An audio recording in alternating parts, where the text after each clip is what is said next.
उसने कह दिया कि मेरे 33 बच्चे क्या उसी के जन्मे हुए हैं, इसलिए उसके नाम पे 33 ही बच्चों को डाल दिया गया। इस प्रकार से कलिया दाई 33 बच्चों की माँ कहलाती है। अब ये कलिया दाई 33 ही बच्चों को प्रतिदिन खाना खिलाती है, रखवाली करती है और अपना समय बिताती है। धीरे धीरे समय बीतते गया। जब बच्चा कुछ दिनों के बाद में थोड़े बड़े हो गए तो थोड़े चंचलता नटखट से हो गए। कलिया दाई को परेशान करते थे, काम नहीं करने देते थे। एक दिन की बात है, कलिया दाई कहने लगी, बेटा बोले तुम एक काम करो, मुझे कुछ काम करना है। तुम बोले आश्रम से दूर जाके खेलो, बोले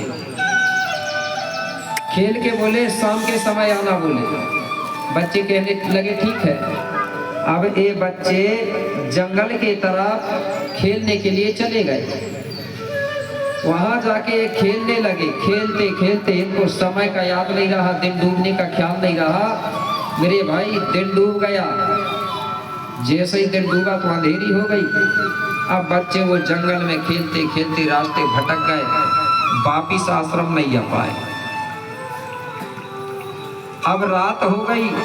कलिया दाई रात में अपने बच्चों की रास्ता देखते देखते परेशान हो गई, लेकिन रात भर बच्चा नहीं आया। जब बच्चे नहीं आए तो सुबह कलिया दाई कहने लगी, बोले जो जंगो दाई थी आश्रम में उससे, बोले जंगो माँ कल मेरे बच्चे बोले जंगल खेलने गए, बोले पता नहीं कहाँ चले गए, बोले पूरी रात बीत गई लेकिन मेरे बच्चे नहीं आए। बोले इसलिए बोले मैं अपने बच्चों को ढूंढने जा रही हूँ। बोले कलिया दाई ने जंगो दाई को आश्रम में छोड़ के और अपने बच्चों को ढूंढने के लिए जंगल चली गई। कलिया दाई ने जंगल में अपने बच्चों को खूब ढूंढी, लेकिन कलिया दाई को बच्चे नहीं मिले।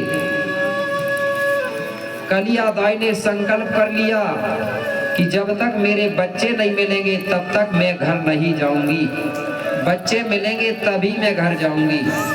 और अपने बच्चों को ढूंढती रही और आश्रम वापिस नहीं आई। 2 दिन के बाद तीसरे दिन बाबा शंभू गौरा दाई के साथ घूमते हुए भ्रमण करते हुए वही अनाथ आश्रम पहुंचे जहां रायतार जंगो थी। जैसे ही बाबा शंभू वहां पहुंचे तो बाबा शंभू को पूरा आश्रम सुना सुना सा लग रहा था। जंगो दाई से कहने लगे, बोले जंगो आज बोले 33 करोड़ बच्चे दिख नहीं रहे हैं। बोले आज पूरा आश्रम बोले सुना सुना लग रहा है, अच्छा नहीं लग रहा है। बोले बच्चे कहाँ हैं? बोले जंगो दाई कहने लगी, बाबा शंभू जो कलिया दाई के जो बच्चे हैं, बोले आज 3 दिन हो गए, बोले पता नहीं कहाँ चले गए, बोले अभी तक पता नहीं है, बोले कौन से जंगल में भटक गए। बोले और उन्हीं को ढूंढने के लिए बोले उनकी माँ कलिया भी गई है, बोले वो भी 2 दिन हो गई, बोले बच्चों को ढूंढने गई है, बोले उसका भी पता नहीं है। बोले अब क्या करें? शंभू और गौरा को बड़ा दुख हुआ।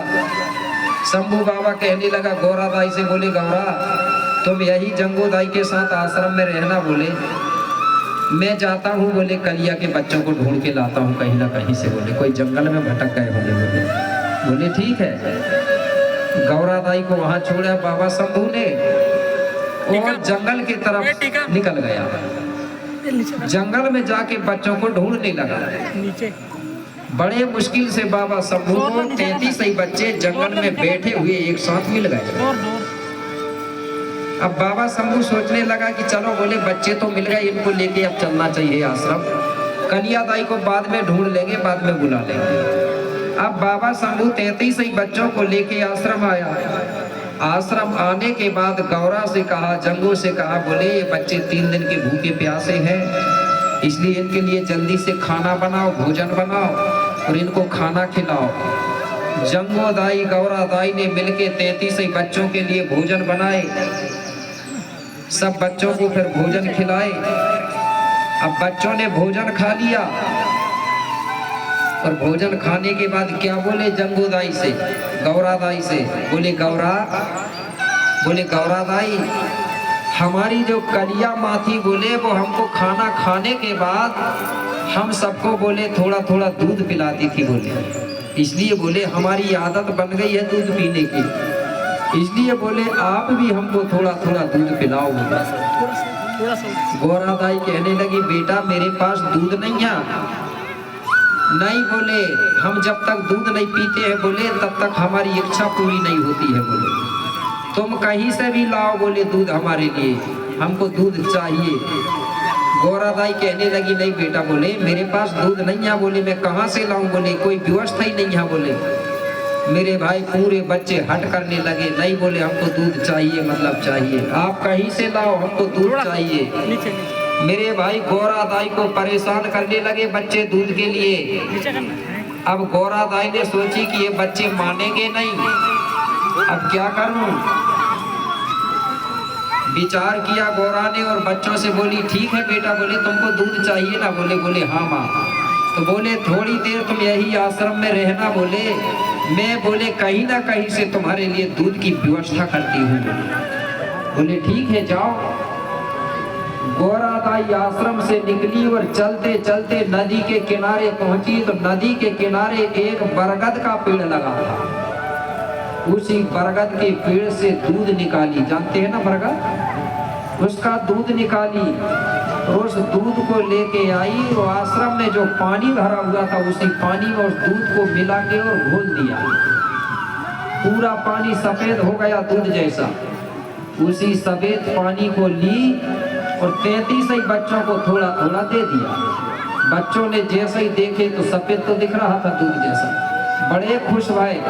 बोले माँ बोले हाँ यही बोल रहे थे बोले। एक बच्चा ने पी के देखा पानी जैसा लगा, वो कहने लगा अरे बोले देखने में तो दूध जैसा लग रहा है और पीने में पानी जैसे, बोले ये असली दूध नहीं है बोले, ये तो नकली दूध है बोले। एक बच्चा कहने लगा ठीक है बोले मैं भी पी के देखता हूँ। दूसरा बच्चा ने पी के देखा, उसको भी पानी जैसा लगा। तीसरा ने देखा, उसको भी पानी जैसा। पूरा दूध बच्चों ने फेंक दिया एक एक घूंट पी के। और गौरा से सब बच्चे कहने लगे माँ बोले तुम हमको बोले नकली दूध दे रही हो बोले, हमारी कलिया दाई बोले हमको असली दूध पिलाती थी बोले, हम नकली नहीं पीएंगे बोले, हमको असली चाहिए। अब बाबा शंभू दूर बैठ के देख रहा था, बोले देखो बच्चे कितने परेशान कर रहे हैं बोले गौरा। मेरे भाई जब बच्चा परेशान करने लगे गौरा दाई कहने लगी मेरे पास कोई दूध की व्यवस्था नहीं है बोले, आप मेरे पास कोई असली नहीं है, पीना है बोले किसी को पी लो, नहीं पीना है तो मत पियो बोले। गौरा दाई गुस्सा होने लगी। एक बच्चा कहने लगा माँ बोले मैं बताऊं बोले असली दूध बोले। अब गौरा दाई बोले या बोले बता बोले। वो बच्चा गौरा के पास में पहुंचा और कान के किनारे जाके धीरे से बोलता है बोले माँ एक काम करो बोले ये सब बच्चों को छोड़ दो बोले, मुझे अकेले को बोले तुम अपना दूध पिला दो बोले। गौरा कहने लगी तू बहुत चालाक है बोले। चल कोई बात नहीं बोले। उस बच्चे को अपनी गोदी में बिठाई और उस बच्चे को वो अपना दूध पिलाने लगी। अब वो बच्चे ने 2-3 घूंट ही दूध पिया और दूसरा बच्चा खड़ा होकर देख रहा था। वो कहने लगा भैया बोले उसने पी लिया बोले, अब उसको अलग करो बोले, अब मुझे पिलाओ बोले।